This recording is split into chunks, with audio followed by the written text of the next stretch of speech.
Hola, saludos. Esta es la videotutoría de acústica correspondiente al 11 de enero. Vamos a continuar comentando algunos de los aspectos y contenidos más relevantes del segundo bloque, ¿de acuerdo? Titulado Psicoacústica, y que básicamente se centra en aquellos fenómenos y conceptos e ideas que tenemos que tener claro y que están relacionados con la manera particular en la cual el oído humano percibe el sonido, que es una manera que está ligada obviamente a su estructura fisiológica, que es algo que estudiáis con más detalle en otras asignaturas, y posteriormente también a la manera en la cual el cerebro acaba interpretando pues las señales nerviosas a las que al fin y al cabo acaban transformándose los sonidos que pasan por el oído. Hasta ahora los conceptos importantes que habíamos visto eran primero el de rango auditivo, haciendo hincapié en el hecho de que para cada frecuencia el oído humano es capaz de percibir dicha frecuencia a partir de un mínimo de nivel de presión sonora hasta un máximo de nivel de presión sonora. Es decir, si yo emito un sonido de una determinada frecuencia, un oído humano medio, por supuesto, percibirá ese sonido si tiene un nivel mínimo de presión sonora, pongamos por ejemplo 40 decibelios, que es lo que se conoce como el umbral de audibilidad, y habrá un nivel máximo que podrá soportar de nivel de presión sonora de ese sonido, porque más allá le puede provocar daños e incluso irreversibles. Nivel de daños, ¿de acuerdo? Un nivel de molestia. Por ejemplo, he dicho 40, pues para esa misma frecuencia que ese nivel sea 140. Pues bien, el rango dinámico en esa frecuencia será de 100 decibelios.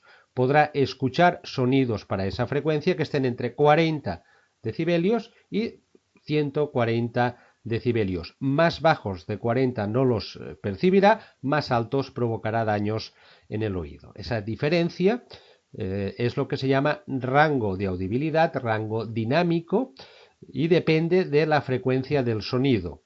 Cuando hay alguna patología, cuando hay una hipoacusia, lo que sucede es que el umbral de audibilidad aumenta. El sonido tiene que ser más intenso, tiene que tener un mayor nivel de presión sonora para poder ser percibido, y si ese mayor nivel, esa pérdida, ese aumento del umbral de audibilidad es mayor a 20 decibelios, es cuando se considera ya que estamos dentro del rango patológico y que esa pérdida de audición es patológica y por lo tanto es importante y puede requerir de medidas para su solución o, por ejemplo, para que el oyente pueda percibir esos sonidos amplificándolos a través de un audímetro. Ese era el primer concepto importante del tema. El segundo concepto importante era el concepto de enmascaramiento, que es un concepto en principio bastante simple. Consiste en emitir un sonido para dificultar, para obstaculizar, para evitar la percepción del otro. Eso es el enmascaramiento. Emitir un sonido, emitir un ruido, emitir varios sonidos para evitar que otro sonido se pueda escuchar bien o incluso para que, entre comillas, no se escuche. Realmente al oído sí que llega ese sonido, solo que el otro sonido lo está de alguna manera ocultando, escondiendo. Eso lo llamamos enmascaramiento. Dificultar la percepción de un sonido emitiendo otro que lo enmascara.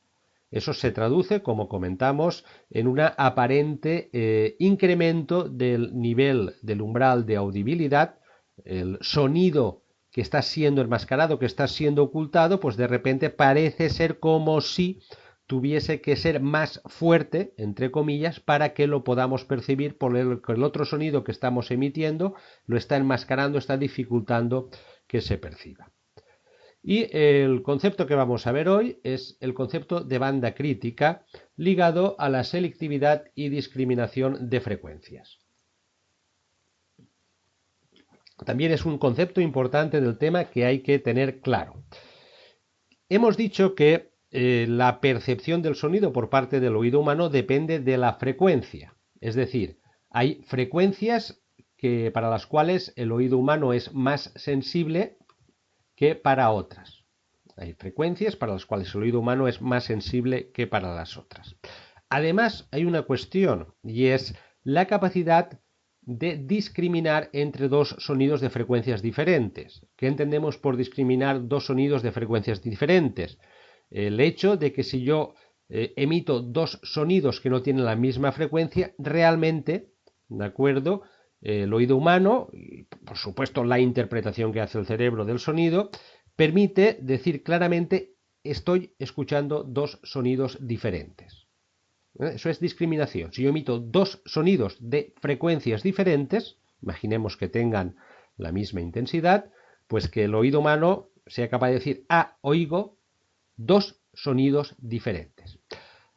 A medida que las frecuencias de esos dos sonidos se van aproximando, son dos sonidos, dos tonos puros con frecuencias cada vez más cercanas, llega un momento en que el oído no es capaz de discriminar, es decir, emitimos dos sonidos, dos tonos puros de frecuencias diferentes, pero llega un momento en que el oído humano no es capaz de percibir dos sonidos diferentes, sino que esos dos sonidos diferentes, básicamente lo que hace para entenderlos, y hablando de forma un poco llana, es juntarlos y los interpreta como uno solo. En ese momento se ha perdido la capacidad de discriminación de frecuencias. El hecho de que dos sonidos de frecuencias diferentes, el oído humano no puede decir estoy escuchando dos sonidos. Eso ocurre cuando esos dos sonidos están lo suficientemente próximos. ¿Cómo cuánto de próximos? Ahí es donde entra el concepto de banda crítica. El concepto de banda crítica, que es importante. Se define banda crítica como el intervalo de frecuencia que representa la máxima resolución frecuencial del sistema auditivo. Intervalo de frecuencia. Una frecuencia mínima y una máxima. Si yo omito dos sonidos que estén en una misma banda crítica, ¿de acuerdo? Dos señales diferentes, el oído humano no será capaz de distinguir completamente esas señales como señales separadas.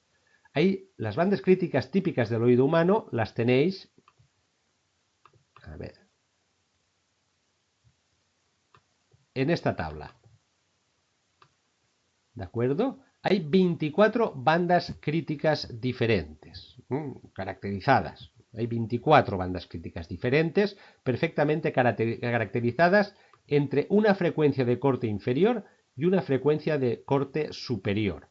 Cada banda crítica se suele representar por la correspondiente frecuencia central. Recordad que esto es algo parecido a lo que hablamos de bandas de octava, no exactamente igual. Esto ya viene en función de las características del oído humano. ¿Qué quiere decir esto? Pongamos un ejemplo. Hay una banda crítica que, por ejemplo, empieza en una frecuencia, a ver que la tengo anotada, empieza en una frecuencia de los 920 Hz. 920 Hz. Y que llega hasta una frecuencia de 1080 Hz.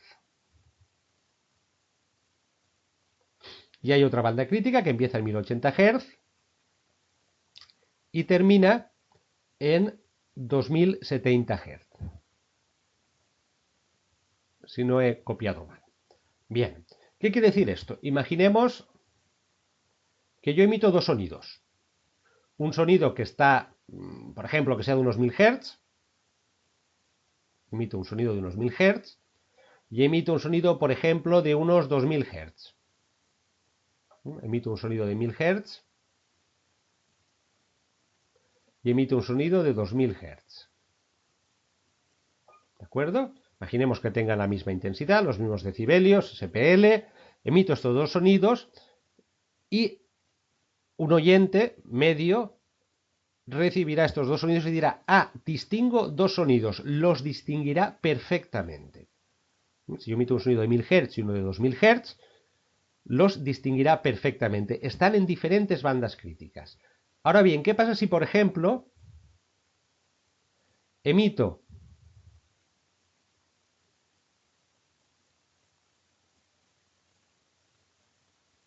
un sonido de 1000 Hz y otro sonido correspondiente de, digamos, 980 Hz? ¿Qué sucederá en este caso? Lo que sucederá en este caso es que estos dos sonidos caen dentro de la misma banda crítica. Por lo tanto, el oído no será capaz de discriminarlos frecuencialmente. Un oyente medio, si yo le doy dos sonidos, uno de 980 Hz y uno de 1000 Hz, no me dirá distingo dos sonidos. Dirá, como mucho, distingo un sonido que vendrá a ser la suma de ambos en cuanto a intensidades, o en algún caso parece que distinga una especie de sonido pero un poco raro, como si fuese un poco pulsante o un poco complejo. Pero estaremos dentro de una banda crítica y por lo tanto no habrá posibilidad de una completa discriminación secuencial, no habrá posibilidad, ¿de acuerdo?, de que un oyente medio pueda distinguir claramente que le estamos suministrando dos sonidos. Porque si está dentro de la misma banda crítica, los juntará, los mezclará, los combinará y en realidad los percibirá como un único sonido o en todo caso como una especie de sonido un poco complejo o un poco pulsante si están suficientemente separados. Esta es la importancia de la banda crítica. Eso está relacionado, como he comentado, con la fisiología y el funcionamiento particular del oído humano. Aquí tenéis un enlace donde podéis encontrar pues, referencias o una pequeña explicación del funcionamiento del sistema auditivo. Lo hemos comentado ya un poco brevemente en alguna sesión anterior y repito que es algo, de acuerdo, que veréis con mayor profundidad en otras asignaturas más relacionadas con la anatomía del oído. Básicamente, la cuestión es la siguiente. Dentro de la cóclea, que es donde realmente se percibe el impulso del sonido y se transforma en una señal que será transmitida a través de los nervios al cerebro, se encuentra lo que se llama la membrana masilar. Para entendernos, pues una especie de células, cilios, de órganos especializados en la percepción de las variaciones de presión del líquido del oído interno, que son las que se corresponden con el sonido. Esas células especializadas, en cierta manera, se especializan para excitarse, para dar una respuesta nerviosa a una determinada frecuencia. No del todo, ahora lo acabo de precisar. Otra cuestión importante es que las frecuencias altas básicamente se perciben al principio de la cóclea, al principio de la membrana basilar, y las frecuencias bajas se perciben al final de la membrana basilar. De manera que esto actúa básicamente como un filtro pasabajas. Primero, digamos que deja pasar todas las frecuencias bajas hasta que se llega al final, pero va absorbiendo, va amortiguando las frecuencias altas. Más o menos ocurre de forma simplificada algo parecido a esto.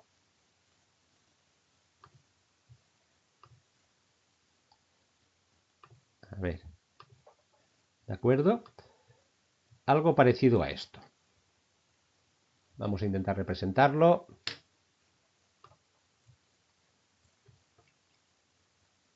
Bien. Tenemos la membrana basilar, la cóclea desenrollada, ¿de acuerdo? Esto es el principio y esto es el final. ¿Vale? Imaginemos que entra un sonido puro de una determinada frecuencia.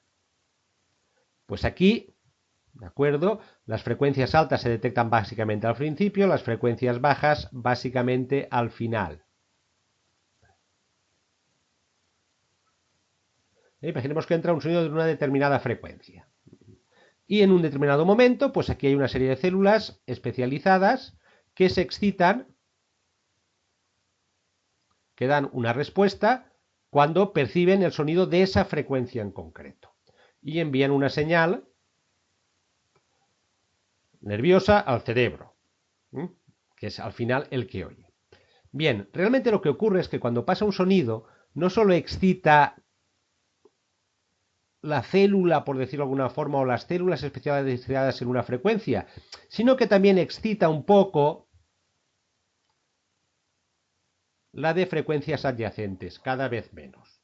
O sea, si yo emito un tono puro, realmente no solo se excita, no solo hay una respuesta nerviosa de las células especializadas para esa frecuencia, sino que también hay respuestas nerviosas asociadas a las células adyacentes, aunque sean menores.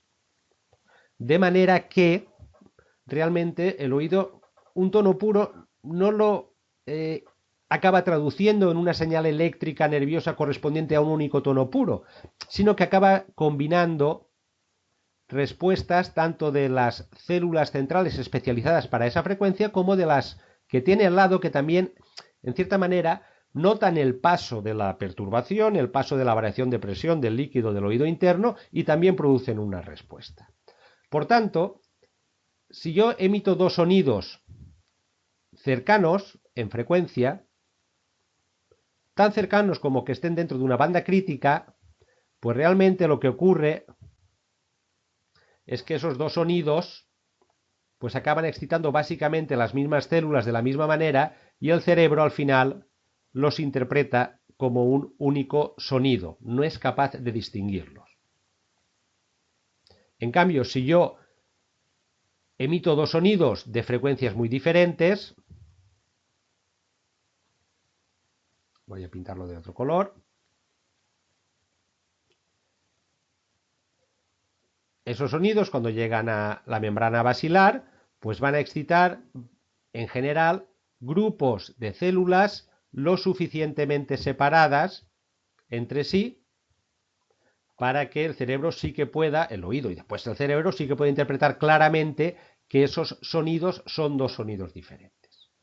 Cuando ocurre esto, que son sonidos muy cercanos en frecuencia, lo suficientemente cercanos como para estar dentro de una banda crítica, el oído no es capaz de separarlos, de discriminarlos frecuencialmente.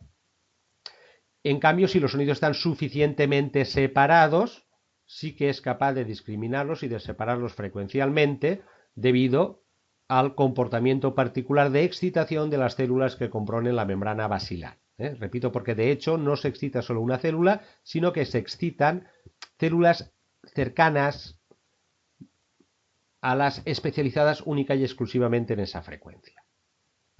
¿Qué ocurre además? Que las frecuencias altas no llegan al final de la membrana basilar. Si yo emito un sonido de frecuencia alta,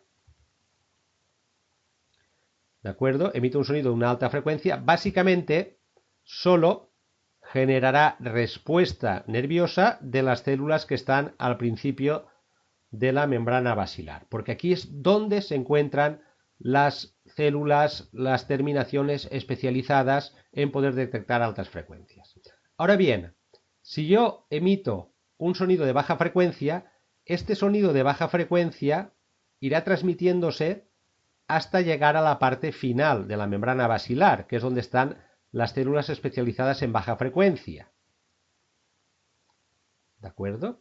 Pero además, a medida que van viajando, no solo van a excitar las células especializadas en baja frecuencia, sino que, en cierta manera, también van a producir una pequeña respuesta de las células anteriores. Es esto por lo que se dice que una membrana basilar funciona como un filtro pasabajos. Deja pasar las frecuencias bajas por toda la membrana basilar hasta llegar al final y se queda con las frecuencias altas solo al principio. Una de las consecuencias que tiene esto es que, en general, como hay más células que emiten respuesta para frecuencias bajas que para frecuencias altas, la resolución frecuencial es más alta, curiosamente, para frecuencias bajas que para frecuencias altas. Por ejemplo, esta banda crítica entre 920 y 180 decibelios tiene una anchura de 160 Hz. En cambio, la siguiente banda crítica, de 1080 a 2070, tiene una anchura de 190 Hz. Y la siguiente banda crítica será más ancha. Es decir, a medida que los sonidos tienen frecuencias más altas, la capacidad de separarlos, de distinguirlos entre ellos, disminuye. La resolución frecuencial es más baja. Las bandas críticas correspondientes a frecuencias bajas son más estrechas que las bandas críticas correspondientes a frecuencias altas. El oído humano es más capaz de distinguir frecuencialmente frecuencias bajas que frecuencias altas, algo que es consecuencia, como he comentado, de la especial estructura de la membrana basilar, que funciona como un filtro pasabajas y que solo se excita con frecuencias altas al principio y básicamente se excita con frecuencias bajas casi toda ella, porque el sonido, las frecuencias bajas llegan hasta el final, hasta las células especializadas en, digamos, sobre todo en excitarse con frecuencias bajas, pero también excitan un poco las células anteriores y además en general también hay más células, más terminaciones para detectar frecuencias bajas que frecuencias altas. En este sentido, el ejercicio puntuable 2 es muy sencillo. Es simplemente, a ver, es que el ejercicio puntuable 3, disculpad, es construir una tabla, ¿de acuerdo? Indicando cuál es la banda crítica, caracterizada por su frecuencia central, y ver cuál es su anchura, cuál es el ancho de la banda crítica, que será la que está por arriba y la que está por abajo. Y observar precisamente esa cuestión, observar cómo los anchos de las bandas críticas son más grandes a medida que las frecuencias son más bajas, lo que quiere decir que la resolución frecuencial del oído humano es mayor a frecuencias bajas, es más capaz de distinguir, de separar, de identificar dos sonidos diferentes de frecuencias bajas que a frecuencias altas. Lo podéis presentar si queréis en forma de tabla o podíais intentar hacer una gráfica, ya lo comentaremos, ¿eh? Lo dejo como posibilidad y lo comentaremos más adelante. Simplemente se trataría, si yo hago una gráfica donde aquí pongo la frecuencia de la banda crítica y aquí el ancho de frecuencia correspondiente a cada banda crítica y los voy representando, me daré cuenta que la anchura de las bandas críticas va aumentando a medida que aumentemos la frecuencia. Lo podéis hacer en tabla. Os propongo también como, digamos, ejercicio paralelo que intentemos hacerlo con un Excel para hacer en una gráfica y es algo que en todo caso, creo que nos dará tiempo, lo podremos hacer con más detalle. ¿De acuerdo? Por tanto, ese es el concepto básico que quería introducir hoy, el concepto de banda crítica y asociado con la resolución frecuencial. Esto tiene una consecuencia relacionada con el anterior, con el enmascaramiento. ¿Vale? ¿Cuál es la consecuencia? La consecuencia es la siguiente. A ver, no me queda sitio.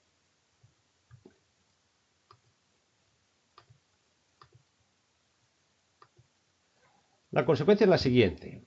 Yo quiero enmascarar un sonido. ¿De acuerdo? Imaginaros que esto es una banda crítica y esto es la banda crítica adyacente. Y emito un sonido en esta frecuencia. ¿Vale? ¿De acuerdo? Bueno, voy a emitir también, voy a dibujar la banda crítica de al lado. Vamos, 0. 3 bandas críticas. Y emito un sonido en una frecuencia que cae en esta banda crítica. Para enmascarar este sonido yo tengo que emitir otro sonido que lo oculte. ¿De acuerdo? Que dificulte su audición, que dificulte su percepción, que dificulte distinguirlo. Dado que los sonidos que caen dentro de una banda crítica no se pueden distinguir entre ellos frecuencialmente, la técnica que normalmente se utiliza para hacer enmascaramientos es, por ejemplo, emitir ruido, emitir varios sonidos, ahora lo comentaremos, ¿de acuerdo? Pero solo dentro de la banda crítica donde cae el sonido que quiero enmascarar. ¿Por qué? Porque así además dificulto su resolución frecuencial. Esta es la forma más efectiva de enmascarar un sonido. Emitir un ruido, ¿de acuerdo? Centrado en toda la banda crítica donde está el sonido que quiero enmascarar. ¿Para qué emitir ruido aquí o ruido aquí? Si yo emito solo ruido aquí, como estoy en otra banda crítica, mi oído será capaz de distinguir de forma separada este sonido que estoy emitiendo y el ruido que estoy emitiendo en banda crítica diferente. Ahora bien, si emito ruido dentro de la banda crítica donde cae el sonido que quiero enmascarar, es, digamos, la forma más ideal, más perfecta de hacer un enmascaramiento. Por lo tanto, el concepto de banda crítica, asociado a resolución frecuencial, también tiene sus implicaciones en cómo enmascarar sonidos, como emitiendo ruidos que estén dentro de la banda crítica del sonido que quiero enmascarar. Es la forma más efectiva. Y a este respecto, aquí tenéis un enlace que os comenta lo que entendemos por ruido. ¿De acuerdo? Hay varios tipos de ruido. Estamos hablando ahora de ruido como un tipo de sonido especial que está conformado por la combinación de muchas frecuencias diferentes de forma aleatoria. Aquí podéis escuchar cómo se oiría el ruido. Veréis que curiosamente se llama ruidos de diferente color. Hay ruido blanco, ruido rosa, ruido rojo, ruido azul, ruido violeta, ruido gris. Es algo que tal vez oigáis cuando estéis dentro del mundo de la acústica. ¿Qué se entiende por eso? Vamos a verlo. Aquí tenéis, por ejemplo, una grabación de ruido blanco. No sé si en el ordenador se oirá ahora en la grabación, pero lo podéis probar en casa. Es como ruido, es como la nieve que aparecía en los televisores antiguos. Ruido blanco. Ruido rojo. Ruido marrón. Ruido azul. En todos casos se oye como ruido. Unos, los que son, por ejemplo, azules, violetas, se oyen como más agudos y otros, como por ejemplo el marrón, el gris, se oyen como más graves. ¿Por qué? Vamos a ver, esto sería el esquema de un ruido rosa, de un ruido blanco. Es sonido emitido, señales emitidos en todas las frecuencias, ¿de acuerdo? Pues oscilando alrededor de una determinada intensidad en decibelios. Y de forma aleatoria, ruido. Como veis, todas las frecuencias pueden contribuir en el mismo peso a la generación de ese ruido. Es lo que se conoce como ruido blanco. En cambio, el ruido rosa, que se oye un poco más grave, como veis, también es ruido, pero en general la intensidad de la contribución de las frecuencias bajas al ruido es más alta que la intensidad de la contribución de las frecuencias altas. Eso sería ruido rosa.